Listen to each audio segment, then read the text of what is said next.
당신의 취향이 곧 당신의 커리어가 되는 곳, 제인의 오픈 테이블입니다. 저는 호스트 제인입니다. 전 어쩌면 어렸을 때부터 지성인처럼 보이기 위해 부단한 노력을 해온 것 같아요. 부모님이 책을 좋아하셨던 게 그래도 저에게 좋은 영향을 미쳤어요. 책을 꽤 좋아하고 많이 읽거든요. 책을 펼치면 다른 세계가 열리잖아요. 그리고 내가 막연하게만 상상했던 것들을 문장이라는 실체로 변환해주는 그런 느낌도 참 좋고요. 나이가 들면 들수록 더욱 책을 사랑하게 돼요. 힘들 때에도 즐거울 때에도 언제나 다시 책으로 돌아가는 저를 발견합니다. 오늘은 책 얘기에 함께 푹 빠져보시죠. 오늘의 주제는 책이랑 살고 있습니다입니다. 옛날 얘기부터 좀 시작해서 현재로 찬찬히 돌아와 볼까 봐요. 지금 생각해보면 책은 저한테 현실에서 회피할 수 있는 탈출구이기도 했고, 동시에 넓은 세계로 들어가는 입장권이기도 했던 것 같아요. 제가 어렸을 때는 다정다감이나 궁 이런 만화책 보는 걸 좋아했거든요. 요즘에는 이런 만화는 잘 모르시려나요? 스마트 TV가 없었으니까 스마트폰도 없었고요. 비디오 대여점이 있었어요. 거기서 만화책도 빌릴 수 있었거든요. 가끔 만화책을 한 대여섯 권 정도 빌려다가 간식 먹으면서 이렇게 배 깔고 엎드려서 보는 만화책이 얼마나 재미있었던지 몰라요. 만화책을 한창 보던 시기를 지나서 저는 또 해리포터로 옮겨갔습니다. 저는 해리포터를 참 감명 깊게 읽고 자란 세대이기도 해요. 제가 초등학생일 때 아마 나왔던 것 같아요. 해리포터 시리즈 연재가 그때 시작됐던 걸로 기억하는데요. 언제 다음 권이 나오나 마음 졸이면서 기다리고 부모님을 막 졸라서 책을 사면 너무너무 이렇게 한 장 한 장 지나가는 게 아쉬워서 아껴서 소중하게 읽곤 했습니다. 그렇게 만화책이나 뭐 해리포터 이런 책들은 저를 현실에 이렇게 막 밀려있는 숙제들로부터 도피하기도 해주고, 진짜 해리포터만 생각하면 참 상상을 많이 했던 것 같아요. 마법 세계로 들어가서 이렇게 호그와트로 떠나는 상상을 하기도 하면서 늘 책을 가까이 하고 살았죠. 그러다 시간이 지나서 대학을 가게 되면서 전공을 선택할 때 저는 독문학을 선택했어요. 독어 동문학과를 나왔거든요. 독일어를 배우면서 독어 문학도 함께 같이 배웠는데 주변에서 왜 독문학이냐라고 많이 물어봤어요. 사실 저도 제 전공의 선택에 대한 그 질문에 딱 떨어지는 대답을 드리기가 어렵긴 한데 돌이켜보면 결국 책을 계속 읽고 싶었기 때문이지 않았나 해요. 책 읽는 것 자체를 업으로 삼고 싶었던 건지도 모르겠어요. 물론 대학 시절에는 문학보다는 어학 자체를 좀 더 좋아해서 어학에 치중해서 공부하긴 했었는데요. 기본적으로 저는 언어를 전공하겠다는 생각은 늘 마음속에 있었거든요. 사실 책 읽는 것을 직업이 된다면 사실 너무너무 하고 싶어요. AI 발전 언제 되나요? 일은 다 기계가 하고 사람들은 뭔가 좀 이렇게 즐기면서 살 수 있는 시대가 온다면 저는 책 읽는 사람으로서 정말 잘 살아갈 수 있는데 말이죠. 아무튼 동문학을 전공하다 보니까 자연스럽게 문학 작품을 읽는 양이 당연히도 좀 늘어났어요. 괴테도 읽고 카프카도 읽고 뭐 브레이트도 읽고 처음에는 과제니까 읽었는데 어느 순간 이 작가들 책이 좀 재밌게 느껴지기도 하더라고요. 의무감에 읽거나 이렇게 교양 때문에 읽거나 전공 수업 때문에 읽거나 할 때도 있었지만 또 읽다 보면은 꼬리에 꼬리를 물고 여러 책을 읽게 되기도 하죠. 어떤 작가의 책이 재미있었으면 그 작가의 다른 책을 읽기도 하고 책을 읽다가 뭐 주석에 달려있는 다른 책을 읽어본다거나 하는 식으로 꼬리에 꼬리를 무니까 더 재밌더라고요. 그러다 보니 꼭 독일 문학 작품만 읽진 않았고요. 아무래도 인문대생이니까 여러 다른 나라의 문학을 읽기도 하고 또 교양 수업들 다양하게 들었다 보니까 사회과학이나 인문학 책도 참 많이 읽었네요. 그리고 저는 특히 희곡을 대학생이 되고 나서야 읽게 되었는데요. 희곡은 소설이나 시를 읽는 거랑은 또 다른 재미가 있죠. 읽으면서 계속 이 머릿속으로 대사를 한번 내가 배우라면 어떻게 말할까, 혹은 이 장면을 내가 감독이라면 어떻게 연출할까 하는 식으로 그 무대를 상상하면서 읽는 재미가 있더라고요. 그러다 보니 막 텍스트가 살아있는 느낌이 난다고 할까요? 그래서인진 모르겠지만 제가 대학 다닐 때 학회도 하게 됐어요.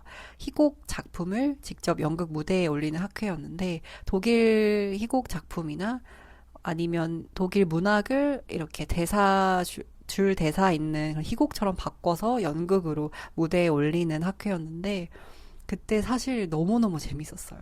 책 속에만 있던 그냥 텍스트로만 되어 있던 언어들이 배우의 목소리랑 몸을 빌려서 무대에서 정말 살아나는 걸 보는 경험? 이거는 책 읽는 거랑 또 다른 종류의 감동이더라고요. 제가 직접 무대 위에서 그 희곡을 대상으로 이제 연기도 하고 나중에 좀 고학년이 되면서 연출도 제가 하게 되면서 자연스럽게 연극도 많이 보고 뮤지컬도 좋아하고 영화도 예전보다 훨씬 더 좋아하게 됐어요. 책을 좋아하다 보니까 그것들이 정말 이렇게 저의 다양한 취미랑 취향들을 이끌어내 주곤 했네요. 지금 생각해 보면요. 책이 저를 이끌어내줘서 제가 좋아할 수 있는 걸 많이 만들어줘서 참 고맙기도 해요. 그러고 보면 뮤지컬도 있고 영화도 있는데 왜 굳이 책을 읽어야 하냐라고 할 수도 있을 거예요. 솔직히 영상이 훨씬 편하죠. 음, 지금도 사실 앉아서 넷플릭스 틀면 되고 유튜브 틀면 되니까요. 책은 앉아서 시간을 내서 집중해야 되고 눈을 다른 데에 둘 수가 없으니까 딱 책 읽는 것에만 집중해야 되잖아요. 시간도 오래 걸리고. 이런 요즘 같은 세상에 왜 책인가? 왜 책을 좋아하나? 아직도 책을 읽나 하실 수 있을 것 같아요. 책은 저를 대변해서 제 감정을 말해주는 게 참 좋아요. 지금 이 마음을 어떻게 설명해야 될지 모르겠을 때 책을 읽다가 딱 내 상황에 들어맞는 어떤 문장을 만나는 순간이 있거든요. 그런 순간들을 만나면 와, 너무 반갑기도 하고 막 어쩔 땐 울컥하기도 하고 왜냐면 아, 나만 이런 감정을 느끼는 게 아니었구나. 누군가도 이런 걸 느끼는구나라는 정말 그냥 반갑다라는 감정이 가장 크죠. 그리고 저는 그렇게 아름답게 표현하지 못하는데 그 똑같은 감정을 누군가가 정말 아름답게 표현해 줬을 때 또 그게 위로가 되더라고요. 마치 나만 그런 것 같았는데, 나 혼자인 것 같았는데, 이 세상 어딘가에 나랑 비슷한 사람이 있다라는 거, 그리고 나랑 비슷한 감정을 느낀 사람이 그것을 또 아름답게 표현해 준다라는 것에서 너무나 큰 감동이고 위로죠. 그리고 또 그게 마음을 가볍게 해줄 때도 있어요. 저는 문학 작품만 읽진 않고 자기계발서나 경제경영서 같은 것도 꽤 좋아하는데요. 그러다 보니 그런 자기계발서에서는 직접적이고 직관적인 문장을 만나잖아요. 그럴 땐 오히려 막 시원한 감정이 들고 마음이 막 가벼워지고 아, 그래, 나만 그런 거 아니었어. 이럴 땐 이렇게 하면 되지 하는 생각이 들죠. 근데 물론 아무래도 문학 작품 속에서 저와 비슷한 인물들을 만날 때 그 감정이 좀 더 오래 가고 오래 생각나기는 하지만요. 그리고 제가 또 책을 좋아하는 이유는 책 읽을 때는 아무것도 안 해도 돼서 좋아요. 제가 힘들 때 책을 좀 많이 읽는 경향이 있더라고요. 제가 독서 노트를 쓰는데 제가 좀 힘들어 했던 연도 마음이 힘들었거나 했을 때 그 연도의 독서 노트를 이렇게 들여다보면 책 읽은 권수가 정말 압도적으로 많아요. 힘들 때 왜 책을 찾을까 생각해 보면 마음이 힘들 때는 뭐랄까 이유가 있잖아요. 뭐 일 때문에 힘들다던가 어떤 사람의 관계 때문에 힘들다던가 이럴 때는 뭔가 해야 될 것 같은 압박감이 들기도 하잖아요. 뭔가 좀 더 생산적인 것을 해서 그 상황을 해소해야 될 것 같고 시간을 좀 더 효율적으로 보내야지만 이 문제가 풀릴 것 같고 그런 생각에 갇히기 마련인데 오히려 힘들 때 책을 찾게 되면서 아무것도 안 하는 시간을 좀 의도적으로 가지면서 제 마음을 많이 가다듬곤 했어요. 저도 모르게 무의식적으로 그런 시간을 갖고 싶어서였는지 책을 찾게 되더라고요.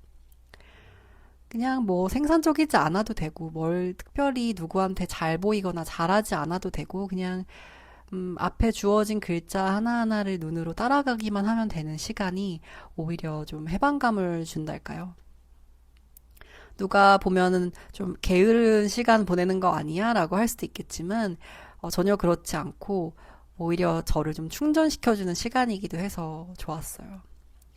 아, 제가 이것에 대해서 좀 찾아봤더니 연구 결과도 있더라고요. 독서를 하면 스트레스가 풀린다는 연구가 있다는 걸 혹시 아셨나요? 진짜 신기한데 단 6분만 독서를 해도 스트레스가 최대 68%까지 감소한대요. 뭐 거의 70%니까 어마어마한 그 퍼센트죠. 이게 음악 감상이 61%, 산책이 42% 정도의 스트레스 감소 효과가 있는데 와, 산책보다 독서가 더 높은 게 좀 신기하더라고요. 이 책에 집중하는 행위 자체가 뇌가 불안한 상태, 뇌가 스트레스 받는 상태에서 좀 멀어지게 하고 심박수랑 근육 긴장을 낮춰준대요. 그러다 보니 당연히 스트레스가 풀리는 효과가 있는 거죠. 아, 또 어떤 책에서 최근 읽은 건데요. 생각을 많이 할수록 부정적이고 불안해진다고 하더라고요. 그냥 무념무상이라고 하죠, 우리. 그냥 아무 생각도 없는 상태가 가장 안정적이다라고 책에서 주장했는데, 근데 저는 주장이 아니라 정말 사실인 것 같아요. 뭐 음악 감상을 하거나 산책을 하면 아무래도 생각을 동시에 할 수 있다 보니까, 뭔가 더 생각에 생각을 하면서 불안한 생각도 하게 되는데, 독서를 하다 보면 그 책에 관련된 생각만 하게 되고, 내가 현실에서 가지고 있는 그런 불안함이나 부정적인 생각들을 좀 차단해버리는 게 있다 보니까, 확실히 좀 스트레스도 낮춰주고 좋은 것 같아요. 좀 덜 불안해지고요. 그리고 자율적인 동기로 독서를 해야지 그 스트레스가 더 많이 줄어든대요. 그러니까 읽고 싶은 마음이 들 때 읽고 싶은 책을 읽는 게 사실 더 중요한 거죠. 그러다 보니 혹시 듣고 계신 분들 중에서 자녀분들께 독서 교육을 하셔야 되는 분들이 있다라고 하면 너무 어떤 특정 책을 강요하거나 독서 자체를 좀 너무 이렇게 권하거나 그러진 않아도 될 것 같아요. 독서는 내가 나를 위해서 선택하는 시간이 되어야지만 행복하고 거기서 얻어가는 것도 많으니까요. 그냥 이렇게 책이 많은 환경을 만들어주는 것만으로도 좋지 않을까라는 생각도 드네요. 하지만 결국 책을 많이 읽는다는 건 좋은 거니까, 그랬을 때 또 자녀 교육 얘기로 넘어가 버리면 안 되니까요.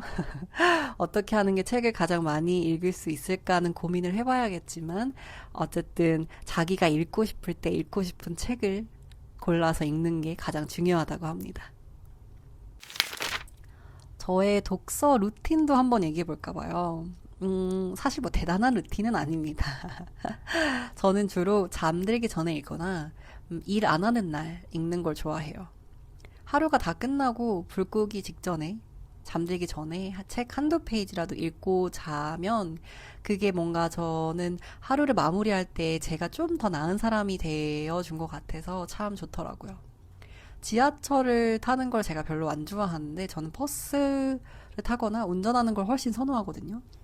근데 지하철을 타는 것에 가장 큰 장점이 있다면 책을 좀 읽을 수 있다는 거라서요. 지하철을 탈 기회가 있으면 책을 꼭 들고 타려고 노력합니다. 그래서 출퇴근길에도 책을 좀 읽으려고 노력해요. 다만 이제 9시 출근해서 6시 퇴근하는 날에는 아무래도 책을 읽기가 좀 힘들지만요. 그런 시간이 아닌 경우에는 조금 널널하게 앉아서 갈 때는 책을 읽으려고 해요. 쉬는 날에는 아예 책을 가지고 카페 가서 책만 읽고 오는 날도 가끔 있습니다. 뭐 근데 이렇게 보니까 루틴이 딱히 있다기보다는 약간 읽고 싶을 때 읽는 것 같긴 한데요. 뭐 제가 내킬 때 책을 많이 읽으려고 한다. 요게 제 독서 루틴 정도라고 할 수 있겠네요. 아, 그리고 저는 여러 권을 동시에 읽는 편이에요. 병렬 독서라는 말 많이 들어보셨죠? 요즘에 약간 유행이라고도 할 수 있을 것 같은데요. 한 권을 다 끝내고 그 다음 책으로 넘어가는 게 아니라 여러 권을 동시에 읽어요. 왜냐면 기분에 따라서 좀 읽고 싶은 책이 다르기도 하고요. 특히 우리가 벽돌책이라고 부르는 좀 두꺼운 책들을 읽다 보면 그것만 읽기에는 조금 재미없을 때도 있잖아요. 가벼운 걸 읽고 싶을 때도 있고. 아니면 소설을 읽다가 갑자기 조금 에세이 같은 게 읽고 싶을 때도 있고. 그래서 저는 항상 두세 권 정도를 동시에 읽어요. 그러다 보니까 책을 꼭 처음부터 끝까지 다 읽어야 된다는 강박을 좀 내려놨어요. 중간에 재미없으면 좀 덮기도 하고, 그러다가 나중에 다시 꺼내보기도 하고요. 이게 병렬 독서를 하면서 더 느낀 건데요. 책도 인연이 있는 것 같더라고요. 어떤 거는 병렬 독서를 하려고 펼쳤는데 너무 재밌어서 그냥 단숨에 다 읽어버리는 것도 있는 반면, 그냥 영원히 똑같은 페이지에 남아있는 책들도 있거든요. 이게 책도 인연이 있다 보니 너무 그때 안 읽힐 때 다 읽으려고 하지 말고 때를 좀 기다리는 것도 좋은 것 같아요. 그래서 제가 최근에 읽었던 책들 중에서 여러분과 함께 나누고 싶은 책도 같이 준비를 해봤거든요. 여러분이 지금 책을 읽고 계시더라도 병렬 독서를 하시면서 제가 추천해 드린 책이 혹시 조금 구미가 당기신다면 같이 읽어보셨으면 하는 마음에서 준비를 해봤습니다. 에세이랑 소설, 시, 자기계발서 이렇게 좀 골고루 골라봤는데요. 제목부터 우선 좀 쭉 말씀드리고 차차 한 권씩 조금 자세히 설명해 볼게요. 록산게이의 헝거, 정세랑의 피프티 피플, 한강의 소년이 온다, 최재원의 백합의 지옥, 게리 비숍의 시작의 기술, 이렇게 총 5권이에요. 제가 좋아하는 책들에 대해서 말하려니까 좀 신나는데요. 한 권씩 간단하게 추천 이유를 말씀드려보고 제가 좋아하는 구절도 한번 같이 공유를 해볼게요. 먼저 록산게이의 헝거라는 에세이입니다. 문학동네에서 출판되었고요.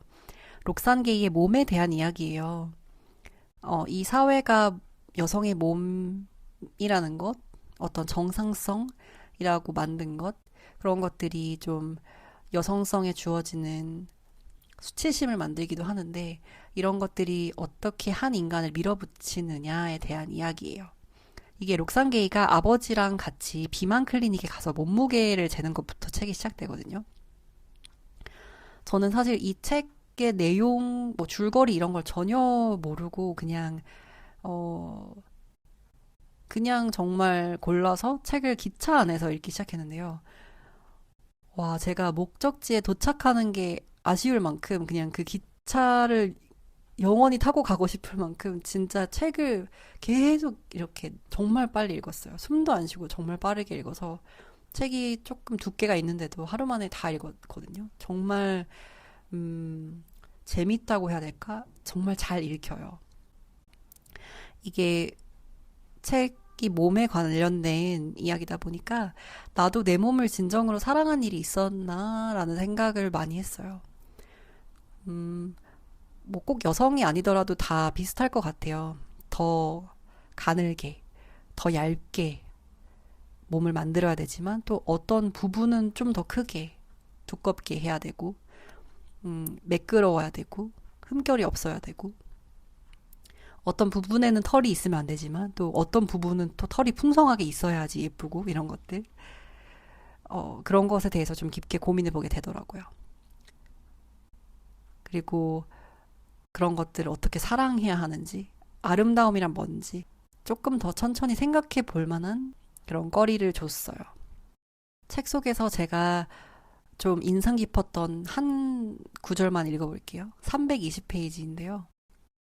내가 성공하면 할수록 점점 더 자주 사람들은 자기들 마음속에 있는 생각, 즉 내가 내 몸 이외에는 어떤 것도 될 수 없다는 생각을 주지시키려 한다. 내가 아무리 눈부신 성취를 이루더라도 나는 뚱뚱할 것이고 그것이 그들에겐 가장 중요한 사실일 것이다.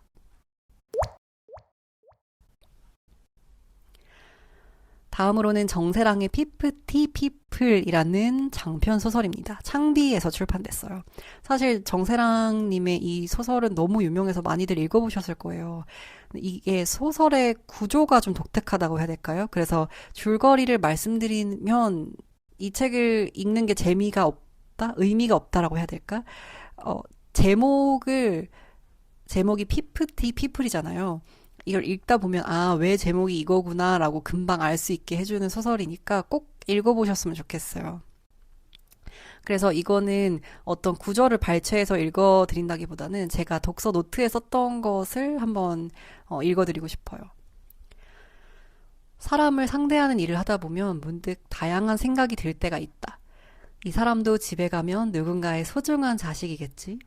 혹은 이 사람은 도대체 어떤 집안 환경을 가졌기에 이렇게 따뜻할까? 뭐 등등.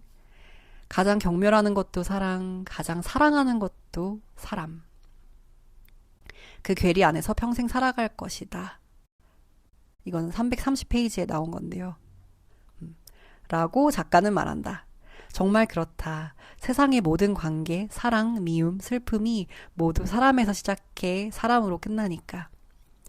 사람을 세심히 관찰하여 날카로움과 어두움에 숨겨진 조그맣고 따뜻한 마음을 찾아내어 호호 불어 손에 꼭 쥐고 그래도 오늘 하루 잘 살아냈다라고 말하는 듯하다. 다음은 한강 작가님의 소년이 온다입니다. 역시 소설이고 창비에서 출간됐어요. 이건 정말 많이들 읽어보셨을 것 같고 한강 작가님의 대표적인 소설이죠. 1980년 5월 광주 민주화 운동을 배경으로 하고 있고요. 그 당시 현장과 그 이후에 남겨진 사람들의 삶을 다룬 작품이에요. 저는 읽다가 여러 번 책장을 덮었어요. 읽다가 덮었다가 그렇게 반복하면서 읽었어요. 그리고 이 책을 벌써 재작년인가요? 작가님 노벨상 타신 게 작년인가? 재작년인가요? 재작년이죠? 근데 그 이후로 이 책을 사람들이 많이 읽게 돼서 참 좋다, 다행이다라는 생각을 했어요. 이것도 역시나 제 독서 노트에 남겨두었던 감상을 읽고 다음 책으로 넘어가 볼게요. 책장을 덮고 폈다가 눈물을 흘리고 허공을 바라보다가 다시 읽다가 덮기를 반복한다. 읽어나가면서 화자들의 당시를 함께 헤집는다. 꾹꾹 글을 써내려갔을 이의 마음에 손을 얹어본다. 살같이 모두 찢겨져 나가는 그 참혹함 끝에서도 그는 말한다. 저 밝은 꽃핀 곳으로 가라고. 그 꽃을 피워낸 땅에서 고개를 돌려 어두운 곳을 바라본다. 내가 밟고 있는 땅의 그 기반은 무엇인지도 생각한다. 성희 언니가, 동호가, 정대가 윤이 지키고 싶었던 것도.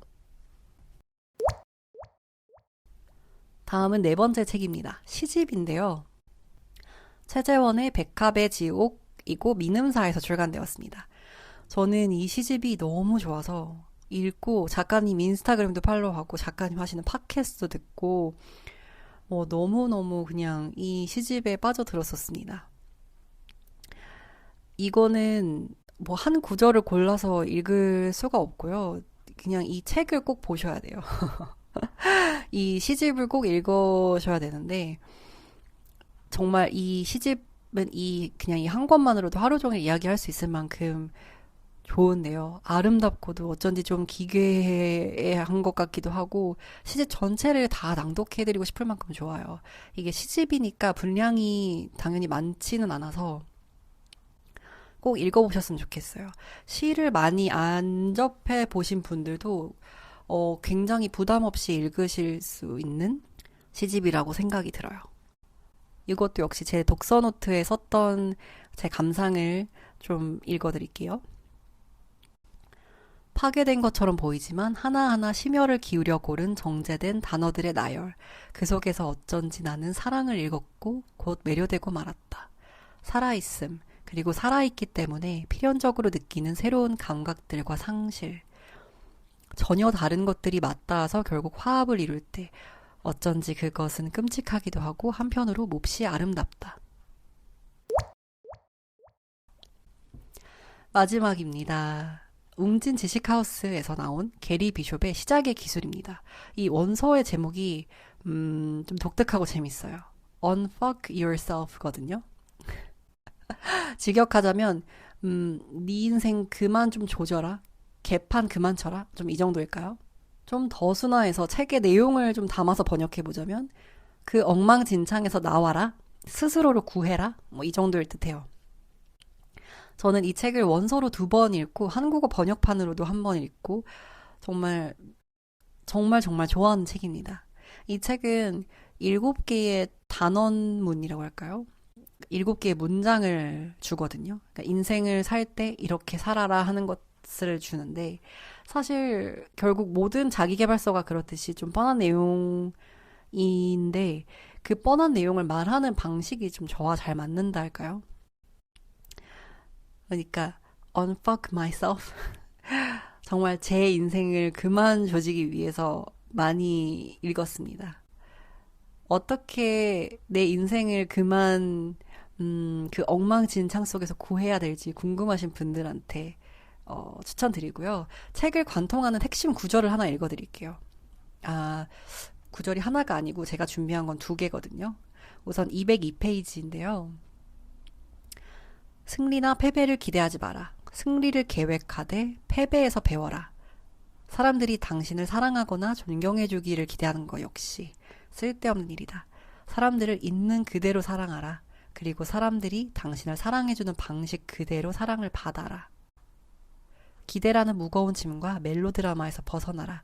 결과에 연연하지 마라. 당신이 갖게 될 거라고 기대했던 삶이 아니라 지금 당신이 가진 삶을 사랑하라. 그리고 222페이지인데요.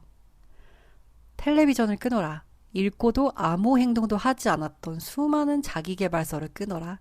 과식을 끊어라. 소파에 붙어 사는 것을 끊어라. 미루는 버릇을 끊어라. 그 자리에 탱고 수업, 독서 모임, 균형 잡힌 식사, 자전거 타기를 넣어라. 뭐든 넣어라. 말했듯이 핑계는 그만 대라. 이렇게 책 5권을 추천드려 봤는데요. 사실 추천드리고 싶은 책이 한가득이었지만 시간 관계상 이 정도로 추려봤습니다. 이제껏 팟캐스트에서 언급하지 않았던 책 위주로 골라봤는데 마음이 가는 구절이나 혹은 저의 감상평이 있었다면 한번 꼭 읽어보시길 권해드립니다. 아, 역시 제가 좋아하는 것을 다른 분들에게도 함께 알려주고 권한다는 건 정말 재밌는 일이고 가슴 뛰는 일이네요. 책 읽는 사람이 점점 줄어든다는 얘기를 많이 해요. 성인이 1년에 1권도 잘 안 읽는다고 하죠. 그래서 저는 더 오히려 계속해서 책이 얼마나 좋고 책이 얼마나 저에게 큰 의지가 되어줬는지 더 이야기하고 싶고 제가 좋아하는 만큼 다른 분들도 책을 더 많이 읽으셨으면 좋겠어요. 근데 또 사실은 요즘 세대에게는 책을 읽는 것이 다시 유행하고 있기도 하고 좀 멋있어 보이기도 하잖아요. 텍스트 힙이잖아요. 이렇게 다시금 젊은 세대에게 책이 유행하고 책 읽는 것이 조금 더 자연스러운 현상이 되는 게 참 좋네요. 저도 계속해서 책을 열심히 읽고 제 취향에 맞는 것들은 또 여러분께도 소개해 볼게요. 끝까지 함께 해주셔서 고맙습니다. 매주 토요일에 만나요.